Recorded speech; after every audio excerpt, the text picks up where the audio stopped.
Amém. Nós estamos começando aqui o estudo de número 9, na aula 4, sobre a interpretação da Bíblia, né? Nós temos estudado ao longo das últimas semanas esse assunto tão importante, né, que é a interpretação da palavra do Senhor e de como nós devemos abordar esse tema tão fundamental na vida da igreja. Eu vou pedir para a irmã Eliane orar nesse momento, abençoando nossa aula, para que nós possamos começar em nome de Jesus. Eliane, pode orar. Senhor Deus, Senhor, venha, Senhor, dar entendimento da tua palavra, Senhor, que a gente possa entender, Senhor, o que nosso pastor vai ensinar, Senhor, nessa aula, Pai. E, Senhor, venha, Senhor, fazer presença no nosso meio, Senhor. Tome cada um nas tuas mãos, Jesus. Amém, Jesus. Amém, Jesus. Amém. Amém. Amém. Nós estamos trabalhando, né, esse tema tão importante que é sobre a interpretação da Bíblia, né? Nós paramos justamente aqui. A Bíblia, né, obviamente, ela é a palavra de Deus. E aí, a interpretação bíblica, né, não é uma tarefa opcional para o cristão, mas fundamental para uma vida de fé autêntica. Nós viemos falando disso desde a semana anterior.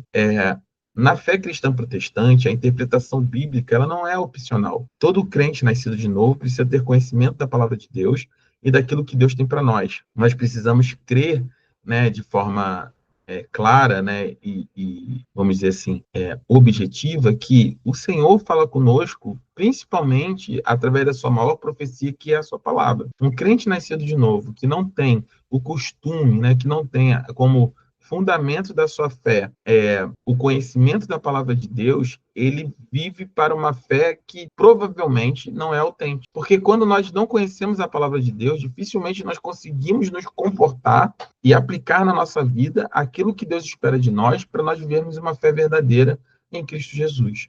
Então, não é uma opção, né, para nenhum cristão protestante, né, nenhum cristão nascido de novo, ter como é que eu posso colocar? Ter a percepção de que a Bíblia é opcional. Eu posso ler ou não ler, depende se eu quisesse. Não, mas nós devemos exercitar sistematicamente o conhecimento da palavra de Deus em nossas vidas. E aí isso traz alguns desafios, né?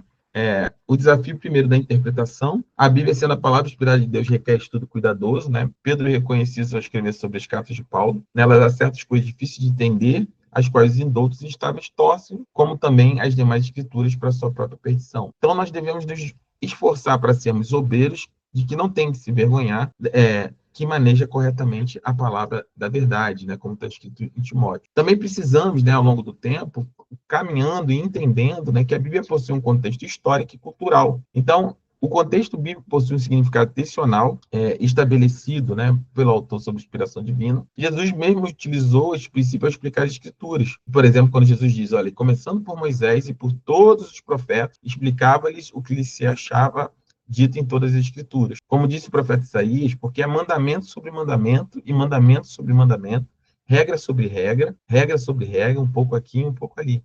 Ou seja, nós temos a capacidade, né, precisamos ter a capacidade de entender o contexto histórico e cultural que a Bíblia se apresenta. O que significa? Nós não vamos ler, por exemplo, textos poéticos, né, como Salmos, como Provérbios, né, da mesma maneira que nós lemos um texto histórico, como 1ª e 2ª Crônicas, 1ª e 2ª Reis, como nós vamos ler a interpretação, por exemplo, de um profeta maior, né, como Daniel, que estava dando uma aula sobre isso agora, né, que é considerado o Apocalipse, né, do Antigo Testamento, da mesma maneira que nós lemos, por exemplo, Êxodo, né, que que conta a história, né, da saída do povo de Deus do cativeiro.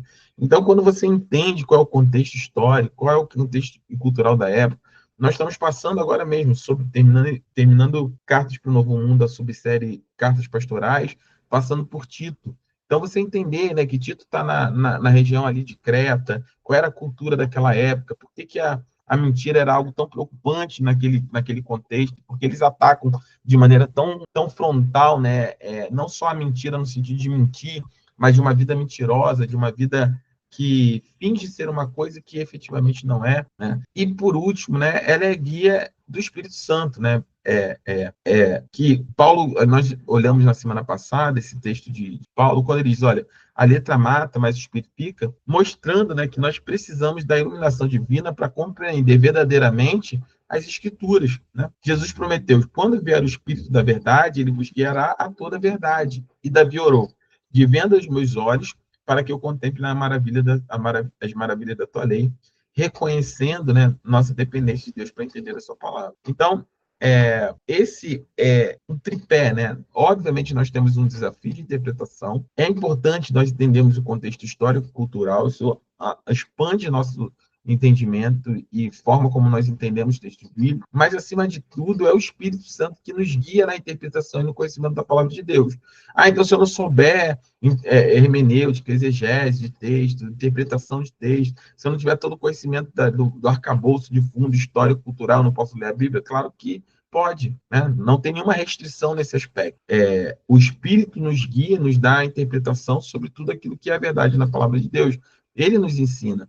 Mas, obviamente, quando você vai ganhando esses outros pontos, né, entendendo melhor que um texto você não pode ler ele sozinho, como eu mostrei esse texto da letra mata, mas o espírito vivifica, né? Durante muito tempo nas igrejas, as pessoas deixavam de ir para a faculdade estudar porque os pais falavam e os pastores falavam, não pode ir porque a letra mata, era visto com maus olhos ir para a faculdade, porque a letra matava, mas é o espírito que vivifica, ou seja, no sentido de estudar conhecimento humano te mata, e espírito vivifica, estar na igreja, fazer as coisas para a igreja que traz vida. Muitos cristãos deixaram de estudar, completar o ensino médio, ensino fundamental, por conta desse tipo de interpretação. Mas quando você vai aprofundar no texto, e ler o texto, né, todo texto sem contexto, ele é um pretexto, né, para uma heresia, para uma distorção. Mas quando você lê todo o conteúdo, quando você lê todo o contexto dele, você vai, a gente chama de perícope, né, esse pedaço do texto sozinho, quando você entende o que está em volta da perícope, desse pedaço de texto, você entende que Paulo está falando, na verdade, que a letra que matava, está falando da lei. A lei matava porque a lei não vinha acompanhada do Espírito, ela somente expôs o pecado. Mas o Espírito agora de Deus, que age em nós, que coloca a lei não mais somente numa tábua de pedra, mas em nossos corações, ele traz vida, porque nós passamos a viver de acordo com a palavra de Deus, com as expectativas de Deus de santidade, através do Espírito de Deus.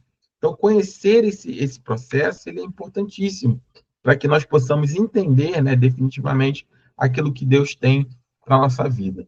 Eu separei um videozinho aqui para nós vermos sobre o que é a Bíblia, né, para que vocês possam ter essa percepção. O que é esse livro, né? Como é que ele é composto? O que é exatamente a nossa base de fé? Nós sabemos que temos ela, mas assim, como é que nós nos relacionamos com ela? Confirme para mim se vocês têm o áudio, por favor.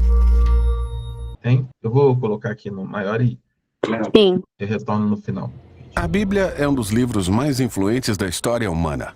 Ela explora as grandes questões ligadas à nossa existência. Ela inspirou muitas pessoas a fazerem grandes coisas. E confundiu muitas outras. E você provavelmente tem uma por aí, largada em algum lugar. Então, o que realmente é a Bíblia? Bom, a Bíblia é uma pequena coletânea de livros que surgiram da história do povo do antigo Israel.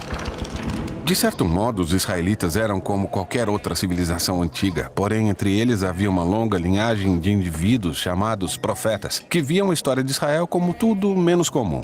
Eles viam Israel como um elemento central do que Deus estava fazendo por toda a humanidade. E esses profetas eram gênios literários.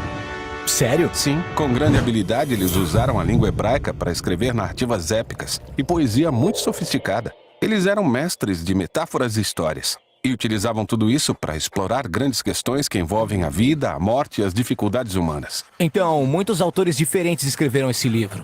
Sim, esses textos foram produzidos durante um período de mais de 1000 anos, começando com as origens de Israel no Egito e seguindo até a fundação do seu reino com o primeiro templo. Mas eles acabaram sendo conquistados pelos babilônios que os levaram para o exílio.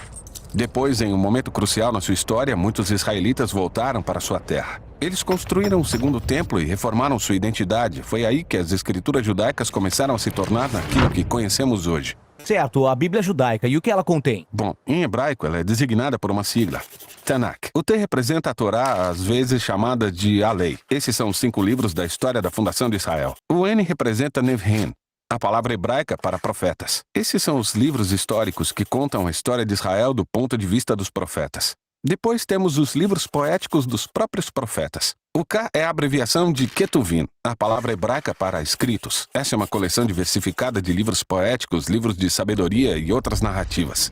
E os judeus acreditam que Deus fala com seu povo por meio de todas essas obras literárias. Existem outros textos judaicos produzidos durante o período do Segundo Templo também.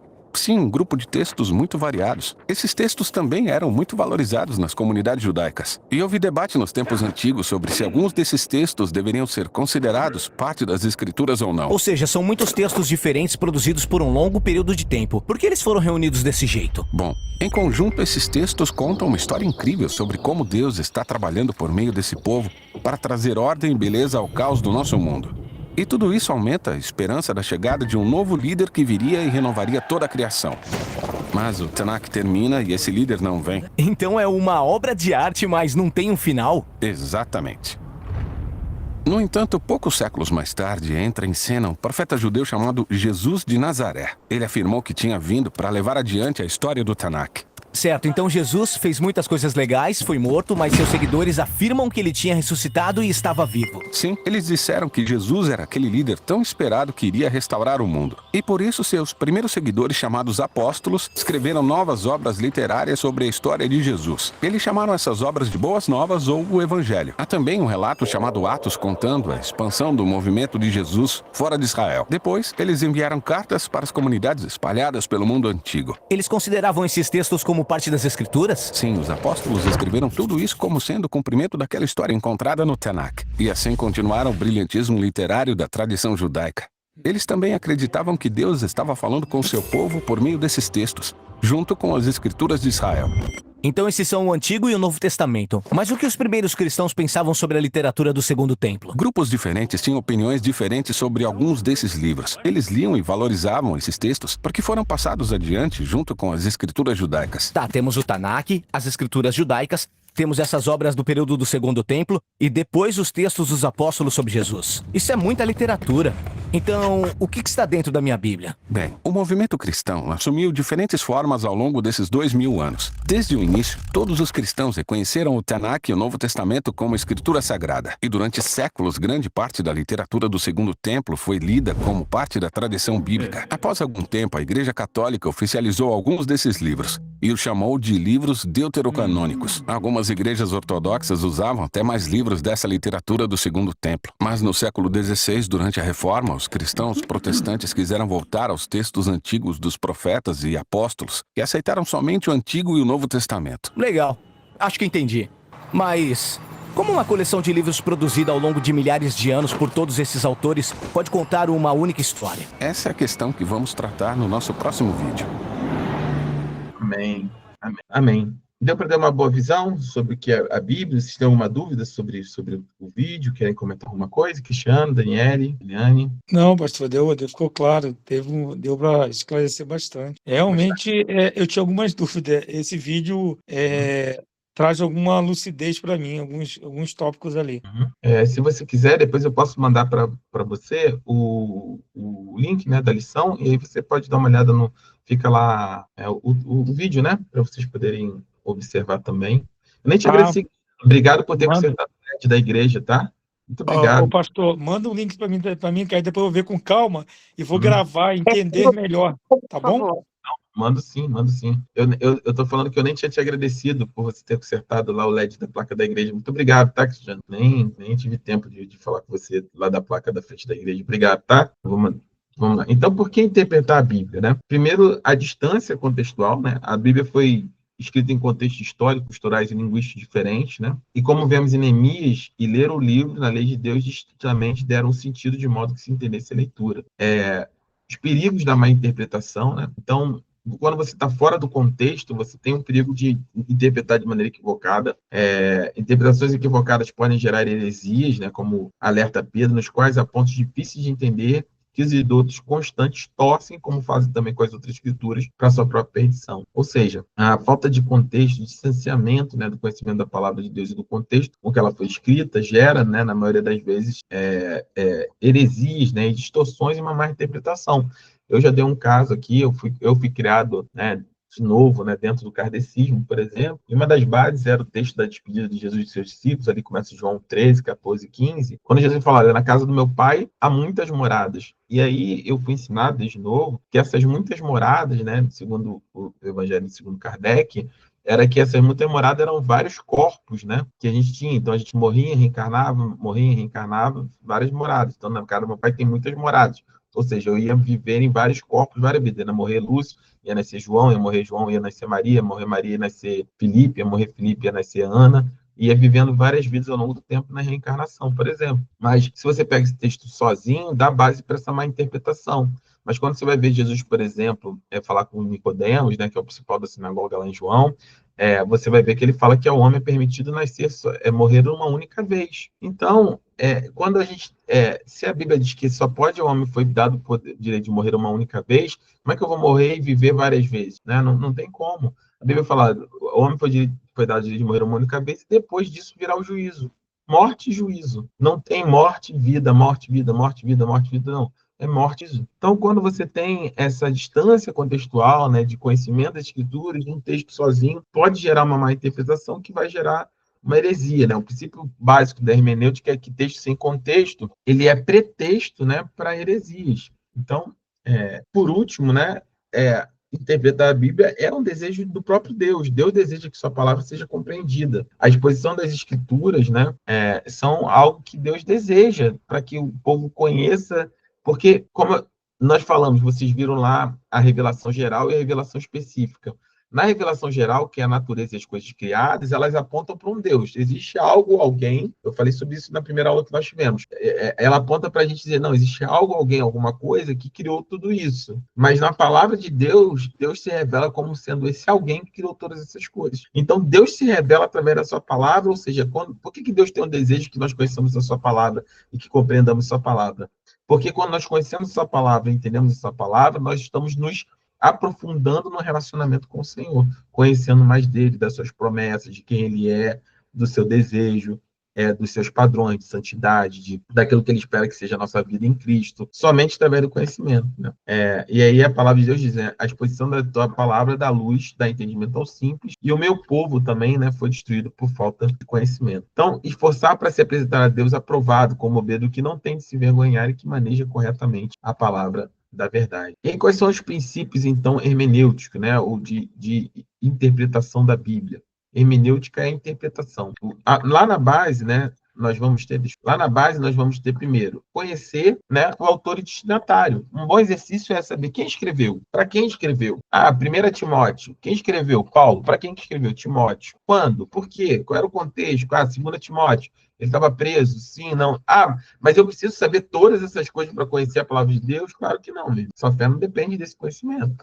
Mas você entender isso te ajuda a ter um segundo ponto, que é uma comparação, que é capaz de, através de conhecimento de vários textos desses contextos, você entender que a Bíblia interpreta a própria Bíblia. Então, como eu falei, pega um texto na casa do meu pai tem muitas moradas. A interpretação, então, que a gente reencarna várias vezes. Não. Quando você vai pegar um outro texto da Bíblia que diz que é o homem dado o direito de morrer uma única vez e depois do juízo, você consegue fazer uma interpretação, uma comparação, uma analogia de fé e chegar nesse entendimento. E isso vai te levar ao quê? A um contexto. Você vai considerar o versículo dentro do parágrafo, capítulo e livro. E aí, por fim, é o princípio da literalidade.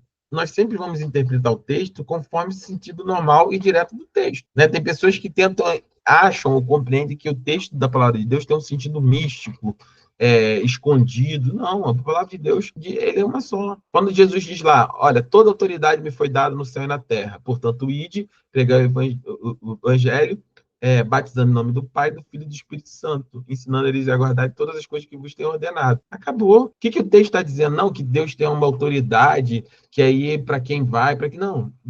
Jesus está sendo claro. Olha só, agora eu morri, ressuscitei, venci a morte. Toda a autoridade, porque Jesus se esvaziou da sua condição divina, né? Não da condição divina, né? Mas Jesus se fez homem, né? Então é o auto-esvaziamento. A gente vai ver isso no seminário teológico aqui.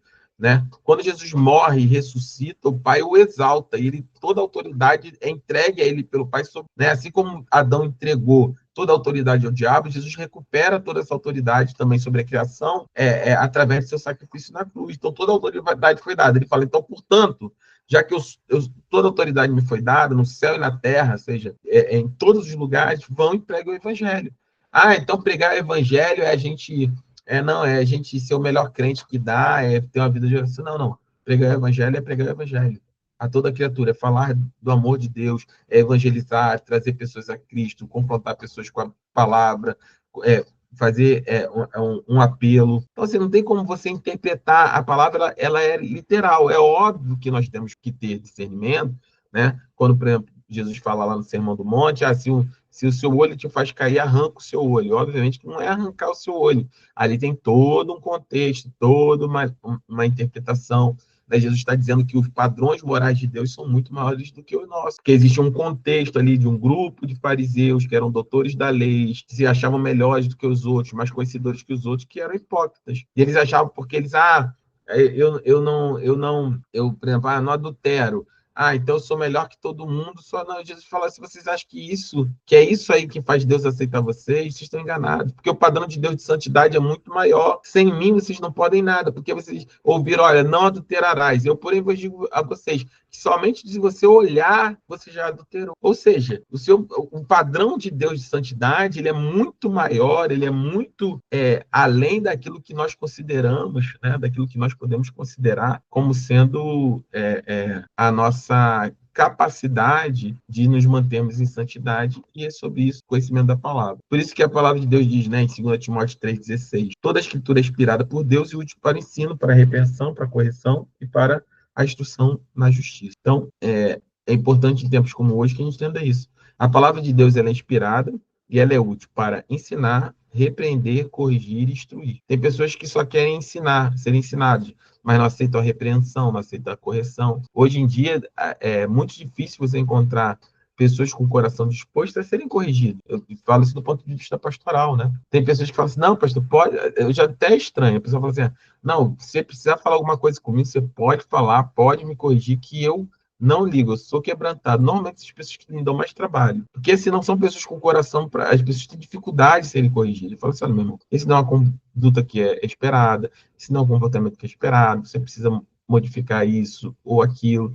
As pessoas têm dificuldade hoje em dia em serem repreendidas, corrigidas e instruídas naquilo que é a justiça, que é a palavra de Deus. E Jesus demonstrou a importância de entender corretamente a palavra, né? O Senhor que é quem dá a sabedoria, o conhecimento e o discernimento necessário para interpretar adequadamente as escrituras. Alguma dúvida até aqui? Liane? Pois não, Cristiano, pode falar. Pastor, tira uma dúvida minha. Assim, a igreja, ela é um corpo como um todo, né? Então, todos nós fazemos parte de um corpo. Porém, o senhor é pastor, né? O senhor pastoreia, leva a palavra, leva conhecimento, o outro faz uma parte, um obreiro, mas nem todo mundo, assim, para mim ter um entendimento, nem todo mundo servir significa o quê? É você fazer algo para Deus com coração, ok. Mas nem todo mundo vai estar servindo, vai ter gente que vai estar ali para ouvir a palavra, para entender a palavra, ou também todo mundo tem o entendimento que tem que evangelizar, pastor. Como é o entendimento disso? Porque antes eu ia na igreja para sentar lá e ouvir a palavra e aquilo me fazia bem. Só que para Deus eu tenho que ir ouvir a palavra e disseminar a palavra dele também. Como que é isso para Deus, para mim ter um entendimento? Tá bom, vamos lá. Vamos separar algumas coisas, né? A questão do serviço na igreja. Servir no reino, ele está contido, servir na igreja, está contido dentro de servir no reino, servir na igreja. Não necessariamente você só serve no reino quando você serve na igreja. Amém? Está claro? Então, eu posso ter um serviço para o Senhor, mesmo que não seja necessariamente servindo na igreja. O ideal é que nós sirvamos na igreja, porque a igreja precisa de uma estrutura, vamos dizer assim, eclesiástica, né, organizacional, para que ela funcione. O que eu estou dizendo? Se eu não tivesse pessoas que servissem no som, como é que a gente tem som na igreja? Se eu não tiver pessoas que sirvam como auxiliando, né, como vocês fizeram e ajudaram na limpeza da igreja, como é que a igreja fica limpa? Então, assim, tem o serviço, né, servir ao Senhor, é óbvio, dentro da igreja, é fundamental e necessário, né? Os diáconos, né, que são cargos bíblicos, pastorais, então isso é uma questão de serviço. Agora, tem pessoas que optam por estar na igreja e não estarem envolvidas nas atividades da igreja. O que eu, particularmente, acho que não é um processo natural. Naturalmente, quando você se envolve na igreja, você quer participar de algo. Deus tem um lugar no reino, na obra, para que você faça, orando, ensinando as crianças, cuidando do lanche, né, ajudando na limpeza, na organização dos obreiros, no som, né, na mídia, no louvor, né? Deus tem sempre um lugar para aquele que tem um coração disposto a servir. Dito isso, né, nós podemos servir ao Senhor de diversas formas. Na igreja é uma delas. Eu posso servir ao Senhor no meu trabalho, servir ao Senhor, né, no meu dia a dia. A palavra ide, pregar o evangelho, esse verbo, ele é no gerúndio, não é ide, é indo, né? No original é indo. Indo, por onde quer que vocês vão. Então, você vai no mercado, prega o evangelho, você vai trabalhar no seu emprego, prega o evangelho, você está pegando ônibus, prega o evangelho, nas bar, numa festa de família, por onde quer que vocês vão, prega o evangelho. E aí eu respondo a sua segunda pergunta. Então, como é que para você é pregar o evangelho? Nada mais é, Cristiano, do que testemunhar. A pregação mais poderosa que nós temos é a pregação de que nós éramos antes e depois que nós encontramos a Cristo, né? Eu era de uma forma, encontrei a Cristo, citei a Cristo como seu Salvador e agora a minha vida é outra.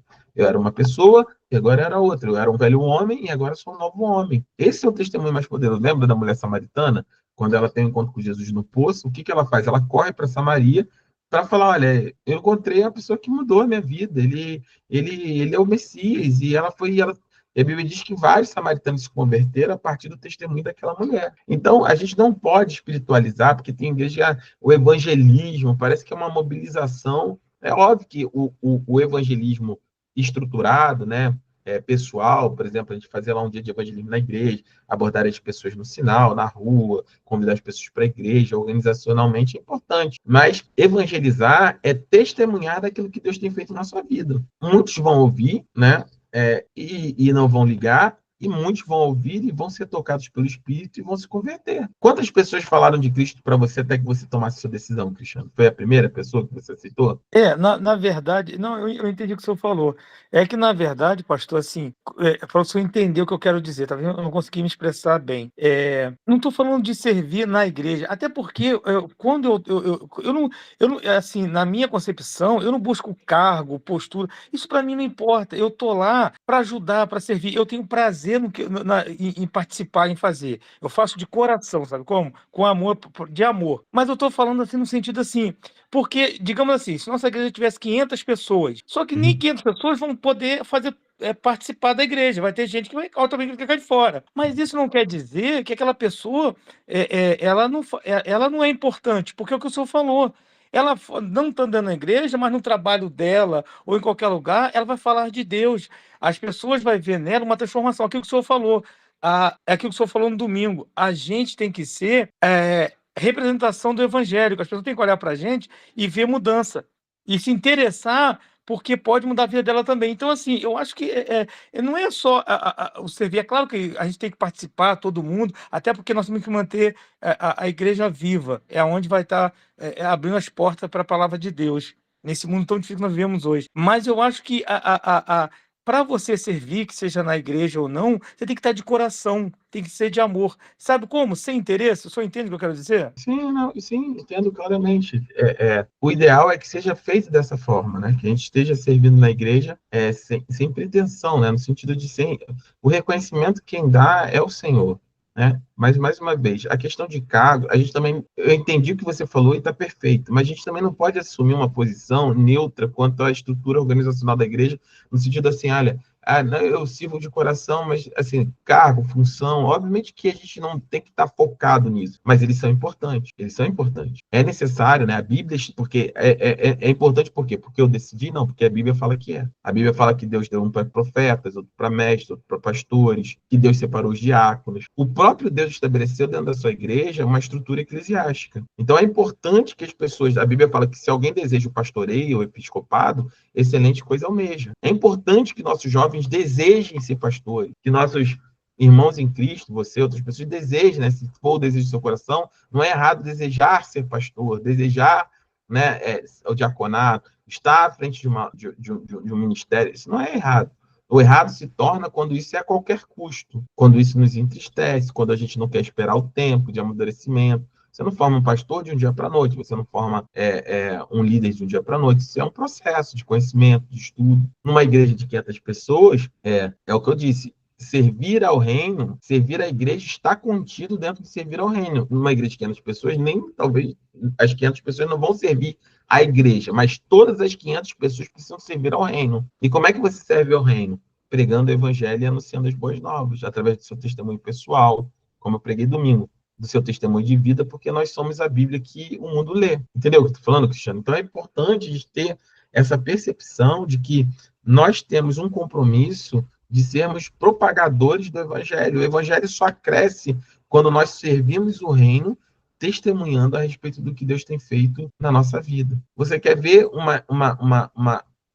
indício claro de esfriamento espiritual? É um crente que não fala de Cristo, que não testemunha do Senhor. Porque, normalmente, voltando à pregação de domingo, tem uma vida fora da igreja que não condiz com o Evangelho, que envergonha o Senhor. Posso interromper? Depois eu quero entrar nesse. Isso aí que Claro, acontece. Então, posso falar? claro, claro. Então, olha só, isso aí que tá falando. Tudo isso que você tá falando é o que acontece comigo. Olha, ontem, apesar de eu estar muito perturbada, eu evangelizei dentro do hospital. Eu comecei, às vezes o Senhor me toma, sabe que quando você é louco, confundido como doido? No hospital, eu faço tratamento no Antônio Pedro. No hospital tem um rádio de louvores. Eu comecei a cantar uns louvores que eu gosto muito, eu comecei a cantar sozinha. Eu comecei a cantar coisas sozinha, aí tinha uma outra senhora perto de mim que começou a cantar. Aí ela começou a falar comigo, aí justamente isso que a gente está falando aqui agora. Quando a gente vê que é de Deus, Deus usa, né, em concordância. Por quê? Aí eu comecei a falar, eu falei com ela, sabe por quê? As pessoas não querem falar de Cristo para outras pessoas. Às vezes a pessoa está do meu lado, está com um problema pior do que o meu, mas eu não levo a palavra para aquela pessoa. Aí comecei a falar com ela, aí outras pessoas já começaram a se envolver. Tem pessoas que pediram o meu telefone, eu dei o meu testemunho de vida para aquelas pessoas, que eu falei assim, gente, mas isso aí qualquer pessoa passa. Aí eu falei, eu sou uma pessoa cega pelos médicos, que os médicos, né, me consideram como cega, mas eu não me considero. Como eu trabalho, eu sou uma técnica de enfermagem. Da onde que uma técnica de enfermagem que precisa de visão, eu aplico injeção, às vezes eu preciso trocar um soro. Como? Aí eu comecei a falar para ela justamente isso que estão falando aqui agora. Porque não pode ser, não, evangélico só dentro da igreja, não ter conhecimento da palavra, querer só para si. Não, a gente tem que levar para o mundo. Eu adoro evangelizar, gente. Se me der espaço para evangelizar, quando tiver uma evangelização aqui, meu Deus, eu vou querer sair pregando para todos. Porque eu já falo demais mesmo, minha esposa fala que eu falo muito. E quando me dá lugar para falar, gente, eu falei muito naquele hospital, embora eu estava me sentindo mal, mas sabe quando vem assim, o Senhor fala, mas não é animal que eu vou agir com você? Foi isso que aconteceu comigo, justamente o que está sendo falado agora, mas as pessoas têm vergonha. Eu falei com uma senhora ontem, as pessoas têm vergonha de falar de Cristo. Às vezes está em um lugar, não fica quieto, não canta. Eu estava cantando sozinho, outras pessoas começam a louvar junto comigo. Sim, sim. A gente, é isso que eu estou falando, a gente precisa pregar o evangelho em tempo e fora de tempo. Nós testemunharmos do Senhor é algo que nós precisamos fazer de forma natural. Onde quer que nós estejamos, nós precisamos falar do amor de Cristo, nós precisamos testemunhar do amor de Cristo. Um sinal claro de esfriamento espiritual são pessoas que não conseguem testemunhar na sua vida. Vivem uma vida religiosa, vão para a igreja, saem da igreja, vão para a igreja, saem da igreja, vão para a igreja. Se as pessoas ouvem, se as pessoas aceitam, se as pessoas se convertem, é uma outra história. Mas nós temos o papel de falarmos do amor de Cristo e podermos estar aptos, né, a testemunharmos daquilo que cremos e vivemos. Por isso que conhecer a palavra de Deus é tão importante, né? Muitos crentes acabam dando mau testemunho porque não conhecem nem aquilo que acreditam, né? Não sabem falar da palavra do Senhor, não conhecem. Quando indagados, como diz o apóstolo Pedro, né, nós devemos estar preparados para dar o motivo e a razão da nossa fé, as pessoas simplesmente não conhecem. Aí começa a falar, porque você tem que ir para a minha igreja, porque lá é bom, porque tem as 7 semanas do pulo da muralha de Jericó, do salto na terra prometida. E isso não é o evangelho, né? O evangelho é testemunho, você tem que ir para Cristo, porque Jesus mudou a minha vida. Se a minha vida está ruim ou está boa, isso faz parte da vida. Se eu tenho dinheiro ou não tenho dinheiro, isso faz parte da vida. Quero ser abençoado? Com certeza. Deus pode me abençoar? Com certeza. Acredito que ele pode, claro. Tenho certeza que ele vai. Ele sabe de todas as coisas. Mas o meu testemunho é, independente de eu ter ou não ter, de eu estar bem ou não neste momento da minha vida, eu sei que Jesus me salvou. Eu sei quem eu era, eu sei o homem que eu era, eu sei a pessoa que eu era, eu sei que tipo de vida eu vivia. E hoje Jesus transformou a minha vida, e esse é o meu testemunho. Se a pessoa quiser, esse mesmo Deus que transformou a minha vida pode mudar a vida da pessoa. Nós não podemos deixar de falar do amor de Cristo. E conhecer a palavra de Deus é fator fundamental, porque normalmente quando você vai evangelizar alguém, aí eu vou começar a falar do pastor, da Bíblia, da interpretação, do texto tal. E você, quanto mais você conhece, mais você tem condições, né? Não é rebater de brigar, mas de contrapor, né? De se posicionar e dar o motivo e a razão da sua fé. Tá claro, Cristiano? Tá claro, Guilherme? Aqui? Não, para mim está super claro, pastor. Assim, é claro que eu vou coisa, mas eu posso dizer assim, eu tenho muito orgulho da nossa igreja. Eu sou muito apaixonado pela nossa igreja. Então, se eu for falar, eu vou falar muito da nossa igreja, mas Não, eu entendi o que você está falando. Mas é óbvio, né, que a gente tem, eu também falo, né? Mas eu estou sendo no sentido seguinte: se o maior testemunho que você pode dar não é como a nossa igreja é boa, entendeu, Cristiano? O maior testemunho que você pode dizer falar assim: olha, cara, vê quem era o velho cristiano, e olha quem é o novo cristiano. Esse é o maior testemunho. É um testemunho de vida, né? Da nossa própria vida. Eu vejo como isso, da nossa própria vida, entendeu? Exatamente, porque esse é o que mais impacta, certo? Porque, assim, um ambiente agradável, um bom ambiente, se pode ter independente de qualquer coisa, mas nesse aspecto, dizer assim, olha, não, eu não estou falando sobre um local, sobre alguém, estou falando sobre a minha vida. Eu era isso, eu era caído, eu era perverso, eu era rancoroso, eu era violento, eu era xingador, eu era desbocado, eu era agressivo, eu era beberrão, eu era adúltero, eu era isso, e Deus me mudou. Jesus mudou a minha vida. Hoje eu vivo na casa do Senhor, eu respeito a minha casa, minha esposa, sei cuidar dos meus filhos, sou trabalhador, eu roubava e não roubo mais, eu enganava e não engano mais. Isso é um maior testemunho, porque Muitas pessoas, pastoras, elas conversam com os nossos testemunhos, entendeu?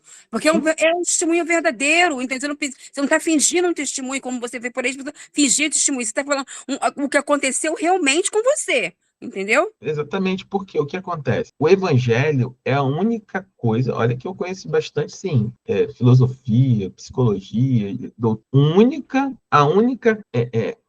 vamos dizer assim, o único conhecimento que eu tenho, que eu conheço, de que muda o homem de dentro para fora é o evangelho. Somente o evangelho faz isso. Tudo, você vai para o consultório, vai para a terapia, vai começar a mudar você de fora para dentro, vai trabalhar sua mente, seus sentimentos, suas percepções, para tentar chegar lá no âmago do seu coração, por exemplo, né? Estou dando um exemplo. Agora, o evangelho, ele muda o homem de dentro. Deus vai lá dentro e arranca, e muda, transforma, de maneira que aquele que era caído e pecador se transforma numa nova criatura em Cristo Jesus. E esse é o maior testemunho que nós podemos dar, né? E aí, na questão da interpretação, né, quais são os problemas, né? Primeiro, a descontextualização, né? A pessoa usar o texto fora de contexto, né? Forçando para dizer aquilo que a gente quer ouvir. Tem gente que distorce o evangelho, né? Distorce a palavra para encaixar dentro daquilo que ela quer dizer. E não é verdade. Acabei de dar exemplo da letra mata, o espírito vivifica e de outras coisas, né? Quando a Bíblia fala de guerra espiritual, né, da nossa guerra ser contra, não ser carne e sangue, mas ser contra principados e potestades, né, que é uma batalha. A Bíblia deixa claro que a vida cristã é uma batalha. O fato de você estar no reino já é uma batalha, porque o diabo está ao nosso derredor querendo tragar, querendo tirar o cristiano da posição, querendo tirar ele da posição, querendo tirar ele da posição, querendo me tirar da posição, porque nós aceitamos a Cristo. Aí as pessoas pegam essa questão da batalha, por exemplo. Não, batalha, não, porque se eu entrar para a oração da igreja, começar a servir no ministério de criança da igreja, vem um peso, vem uma batalha. Isso não é verdade, não é verdade. A batalha vem independente de qualquer coisa. O diabo tá aqui para roubar, matar e destruir. Você servindo ou não servindo, ponto. O diabo quer bagunçar a sua família, você servindo ou não servindo, ponto. Só que de tanta gente pregar isso, não, porque o peso, porque o arrasto. Eu falo para vocês, eu tenho um ministério, é desafiador, é cansativo no sentido de exigir meu tempo, de estar na igreja, passa por preocupações, com certeza passa. Mas dizer que o meu ministério pastoral é um peso, não é verdade. Ele é uma alegria. Eu tenho a alegria de servir a Cristo, eu tenho a alegria de servir ao Senhor. Cada crente tem que ter a alegria de servir ao Senhor. Mas e as lutas que você passa? Sempre passei. Desde que eu me converti, e antes de me converter, não lembro da minha vida não ter luta. Sempre tive luta, antes e depois. Momentos bons, com emprego, desempregado, com dinheiro, sem dinheiro, com bem, sem bem, sempre tive. A vida inteira. Mas, pastor, eu falei até sobre isso ontem, porque eu falei para as senhoras que estavam lá, mas Cristo não falou que a nossa vida seria fácil. Cristo não falou que não teríamos luta nesse mundo. Ninguém fala, não, vai lá que é mole. Não é. Todo mundo passa por luta, por aflições. Quem falar que não está falando a verdade. Até isso eu falei para elas ontem. Exatamente. Então, a gente precisa ter essa questão, entendimento da palavra, para evitar de cair nessas falsas interpretações. Tem muita gente que não serve na igreja, que acha que vai pegar um peso. Não, meu irmão, a guerra está aí. O diabo está aqui para roubar, matar e destruir. Quando a gente chegar lá em Apocalipse, nas últimas coisas, você vai entender que, assim, a história já está definida. Não é que talvez Jesus ganhe no final, não é que talvez o Senhor ganhe no final. Não, Jesus já venceu. E nós já vencemos porque ele venceu. Então, qual é o trabalho do diabo? É levar o maior número de pessoas possíveis com ele. Então, você servindo ou não, o simples fato de você confessar Cristo como Senhor e Salvador, estar na igreja, ser batizado, já é muito suficiente para o diabo tentar te matar, roubar e destruir a sua salvação, a sua alegria, a sua vida. Então, apropriação indevida, né? Aplicar promessas sem considerar, né, as circunstâncias que elas foram feitas, justificação de pecado, né? Pensar ali, né, para justificar o pecado, usar a Bíblia de forma seletiva. Não, mas isso aqui, veja bem, isso aqui não é bem assim, isso é de uma outra forma. Né? Então, a gente tem tudo isso são erros comuns de interpretação de falta de conhecimento da Bíblia. A espiritualização excessiva, né, ignorar o sentido literal histórico do texto, né, atribuindo significados que o autor nunca pretendeu dar. Como eu falei aqui, né, Paulo fala sobre a batalha, dá um exemplo lá da armadura de Deus, aí a pessoa, não, é porque é uma batalha mesmo. Olha, fui lá, dá um exemplo aqui, né, dos irmãos que foram lá sábado limpar a igreja e ver uma batalha na minha vida porque eu fui lá limpar a igreja. Pelo amor de Deus, meu. Batalha vem todo dia. Todo dia nós temos desafios na nossa vida. Se você começa a atribuir, espiritualizar de forma excessiva nesse sentido, você não vai fazer mais nada. Você vai paralisar, você vai ficar em casa sem fazer nada pro reino. Pastor, é o que o senhor falou. O senhor, há um esforço, normal. Mas, cara, você faz com amor, você faz com prazer. A gente faz com prazer, entendeu? Isso é muito gratificante. É prazeroso fazer, entendeu? E você sente o espírito, assim, eu particularmente, né, quando eu vejo coisas acontecendo na igreja, né, assim, que a gente vê o fruto do nosso trabalho, e fruto que eu digo assim, poxa, eu fiquei feliz de verdade. Cheguei lá na igreja, ver lá as coisas, né, organizadas, vi lá que tiraram as coisas de limpeza lá, né, das palmeiras, trocou lá o LED, que eu estava te agradecendo, da placa externa, fizeram, sabe, ver a igreja assim, quando eu faço, ver a igreja funcionando, ver, poxa, as criancinhas indo para a sala, eu invisto tempo aqui preparando o material delas, vejo as irmãs estudando, né, poxa, a Daniela cuida dos lanchinhos, aí a Lorena olha. Gente, isso é vida. Ver a igreja pulsando, isso é vida. Se isso não é alegria, se isso não é capaz de motivar um coração de alguém para servir, não sei mais o que é possível. É o que o senhor falou, pastor. Não é sobre a nossa igreja, não é sobre o pastor Lúcio, não é sobre ninguém.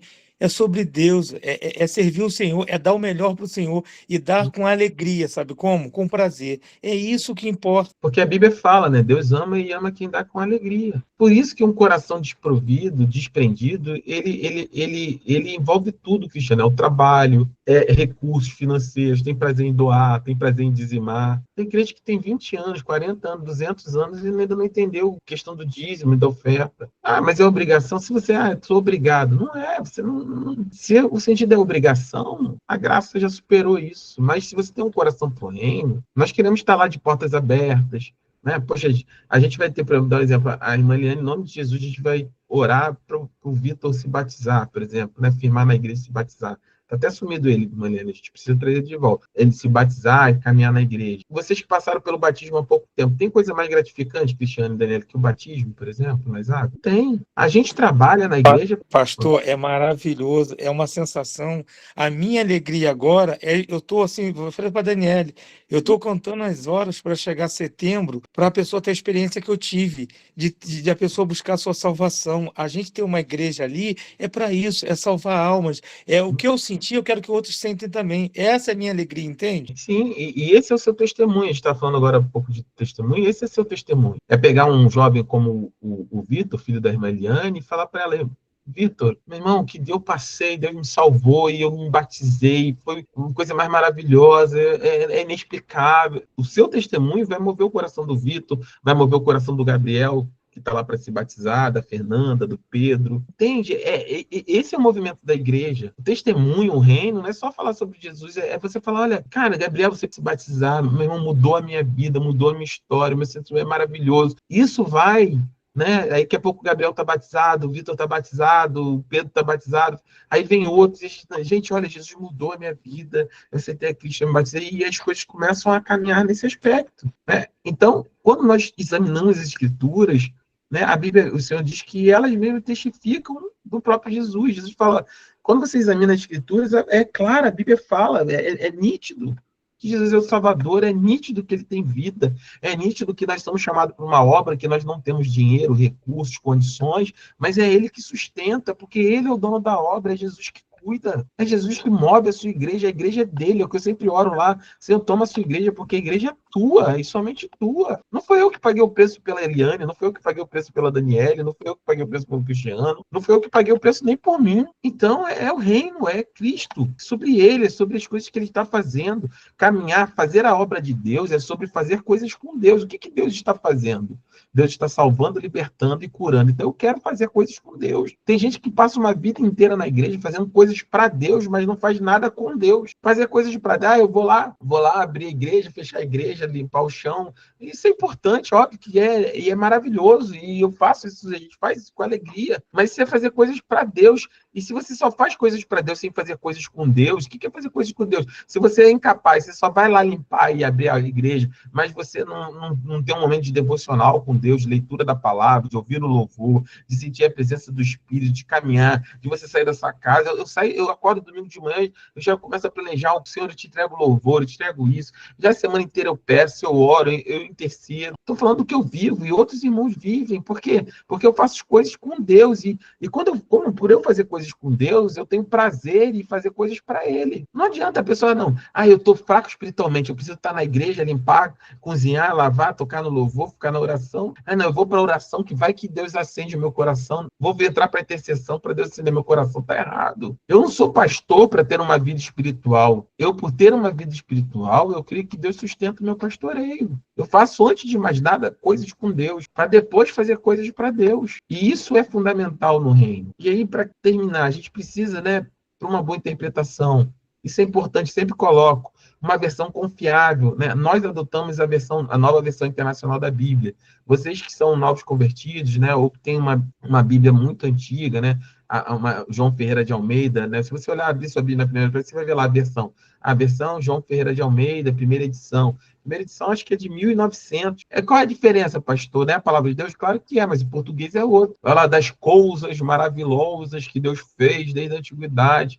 A NVI já é uma linguagem já mais clara, das coisas maravilhosas que Deus fez desde os tempos antigos. A leitura e o entendimento da palavra se torna muito mais fácil. Tem gente que tem dificuldade de entender a palavra, não é porque tem dificuldade de entender a palavra, porque a versão da Bíblia é uma versão muito antiga, dificulta o português arcaico, que você tem dificuldade de entendimento. E é normal. A gente não lê o mesmo português de 1900. A língua ela é dinâmica, ela é viva, ela vai mudando. E a gente precisa ter uma boa versão, por exemplo, e obviamente confiável, por isso que a gente estabelece. Recursos auxiliares, né? Não entender alguma coisa para ter um dicionário, um comentário, uma concordância bíblica, mas principalmente dependência espiritual. Antes de qualquer coisa, você vai querer ter entendimento sobre a Bíblia, ore, se submeta ao Espírito Santo, peça o Senhor entendimento, porque Deus dá livremente. E isso tudo é aquilo que são as ferramentas que formam uma escada, né, que conduzem a gente a se aprofundar ainda mais nas Escrituras.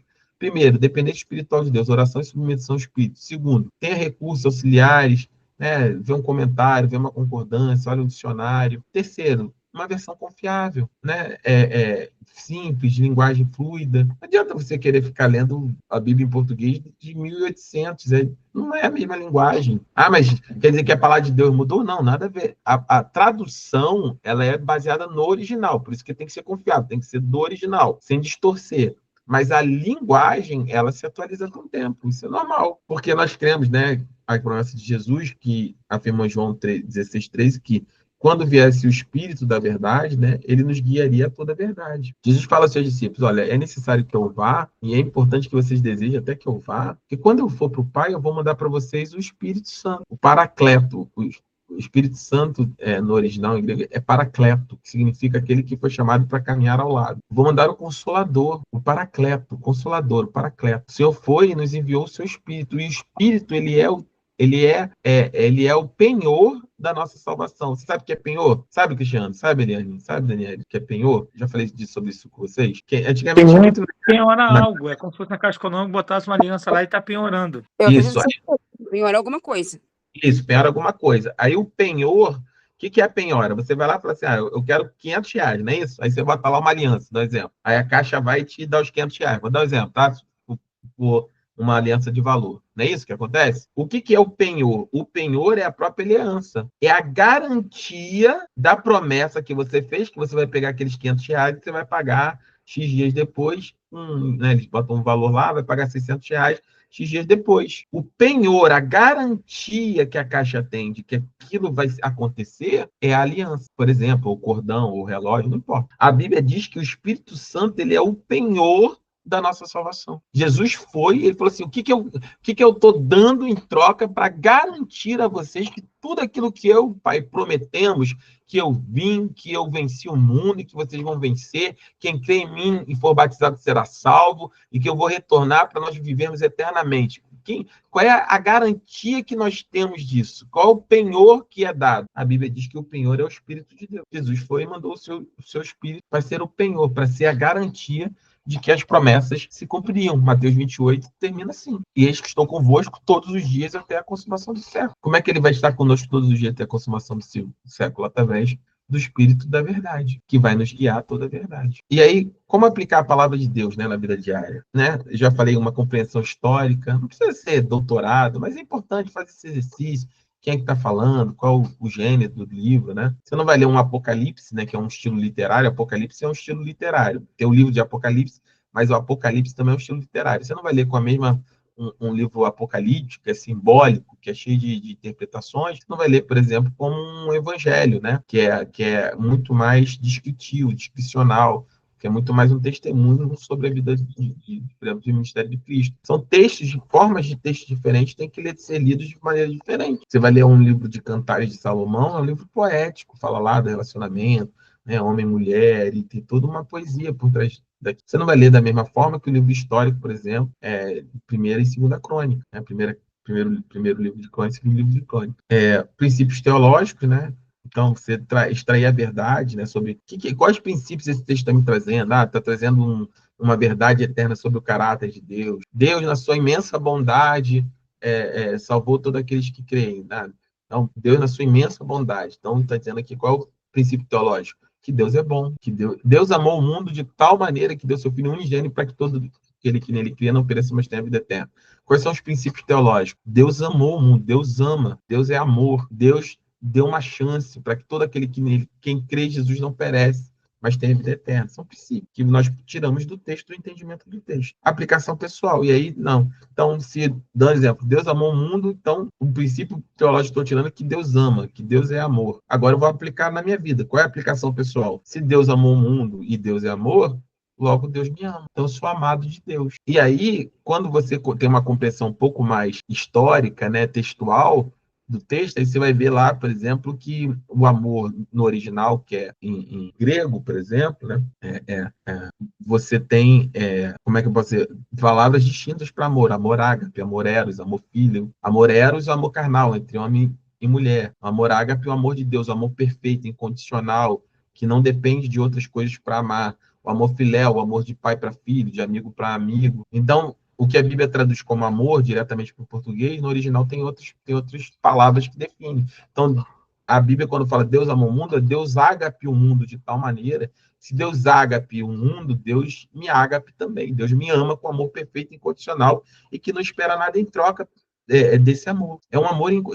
O que constrange não é o que Deus pode fazer com você, no sentido de pecado, de destruição. O que tem que nos atrair para Deus é o fato de Ele nos amar. O que nos constrange é Deus nos amar. Mas eu errei, pastor, mas Deus te ama. Deus te ama. Mas eu sou incapaz, sou imperfeito, mas Deus te ama. Mas, pastor, é isso, não sei mais o que fazer. Como é? Eu vou no Deus que me ama assim mesmo, sendo todo errado. E aí, qual é a conclusão que você chega? Se você também ama Deus, nossa, eu tenho que melhorar. Eu preciso mudar. Eu preciso controlar. Eu preciso mudar a minha atitude, minha vida, abandonar o pecado e uma aplicação pessoal. E isso nos leva a uma confiança. Então, se Deus amou o mundo, Deus me ágape, né? A aplicação é que eu sou amado. Então, se eu sou amado, por exemplo, eu vou ter uma confiança. Apropriar-se da promessa relevante para a situação atual. Confiando na fidelidade de Deus e obedecer os mandamentos. Então, se Deus me ágape, Deus é amor, Deus amou o mundo e me ama, e esse amor é incondicional, então Deus cuida de mim, porque Ele me ama. Então, não importa a tribulação que eu estou passando, a dificuldade que eu estou passando, Deus está cuidando de todas as coisas, porque Ele me ama. Então, assim, e leva você a confiar, e a obedecer e a caminhar em direção ao reino. E aí, para refletir, né? Desenvolver esses hábitos, né? Que hábito você pode desenvolver para interpretar melhor a Bíblia no seu estudo, né? Ler um livro, escolher um livro qualquer, vou começar por João, ver lá quem é João, por qual o contexto, ou pegar um versículo, um trecho da palavra e tentar entender, tá falando fariseu, quem é fariseu, quem eram os fariseus, o que é hipócrita, por que Jesus chama ele hipócrita, enfim, tentar, né, desenvolver esse hábito, diferenciar, né, as abordagens, que diferença fundamental entre interpretar corretamente a Bíblia é apenas achar bonito no texto, né, como eu falei aqui de diversos textos aqui, né, por exemplo, se você vai lá, capítulo 1 de João, né, no princípio era o verbo era Deus, o verbo estava com Deus, você vai ver que no original, no princípio era o logo, né, que essa palavra logos, o que ela traz, né? Como é profunda, né? A verdade, por que a Bíblia trata tanto da verdade? Por que Pôncio Pilatos foi impactado quando Jesus declarou ser a verdade? Quem era? Ele era romano? Não era, mas tinha uma cultura grega. Os gregos procuravam a verdade? Sim. Conseguiram? Não. E como é que Jesus se define como a verdade? Qual é a relação da verdade com a cultura da época? Por que era tão impactante Jesus se declarar como a verdade? Então, tem muitas coisas que, né, que a gente pode... A Bíblia é maravilhosa, ela é apaixonante. E, por fim, ela traz uma autoavaliação espiritual, né? Se nós temos, sinceramente, nos submetido à autoridade da palavra de Deus. Não adianta saber a Bíblia inteira. Tem gente que sabe muito mais Bíblia do que qualquer um de nós, mas não se submete a ela. Só conhece o livro histórico, contexto, texto, mas não conhece o Espírito, não se submete à Bíblia, como eu preguei domingo. Não adianta apenas nós conhecermos as doutrinas, não adianta nós conhecermos os princípios. É necessário que nós vivamos ele, que nós coloquemos ele em prática. Amém? Então, reserve um momento para essa reflexão, anote no caderno, né, seus estudos, né? E creia que a palavra de Deus é viva, eficaz e mais penetrante que qualquer espada de dois gumes, né? Conforme Hebreus 4:12. E ela muda, né, nossa mente, nosso entendimento sobre todas as coisas. Amém? Amém. Bom, terminamos aqui a aula. Vocês têm alguma dúvida sobre o que eu falei aqui? Querem fazer algum comentário? Tudo bem? Não, pastor, foi ótimo, dinâmico, foi muito boa, muito boa. Amém, amém. Então, senhora Cristiano, para nós encerrarmos a nossa aula, em nome de Jesus, vamos orar aí. Senhor Deus, eu quero te agradecer por essa aula de hoje, Senhor. Muito obrigado, Senhor. Uma aula de instrução, uma aula de entendimento, uma aula de clareza, Senhor. Eu te agradeço, Senhor. Muito obrigado por essa noite abençoada, Senhor. Eu peço, Senhor, que o Senhor encaminhe seus anjos para cuidar do pastor Rodrigo, cuidar da nossa igreja, cuidar do nosso irmão, da nossa igreja, Senhor. Em nome de Jesus, eu te agradeço por essa noite abençoada. Amém, Senhor. Amém. Amém. Amém. Jesus abençoe. Tá? Amanhã tem culto, quarta-feira, culto busca. Jesus abençoe vocês. Paz. Paz. Pai.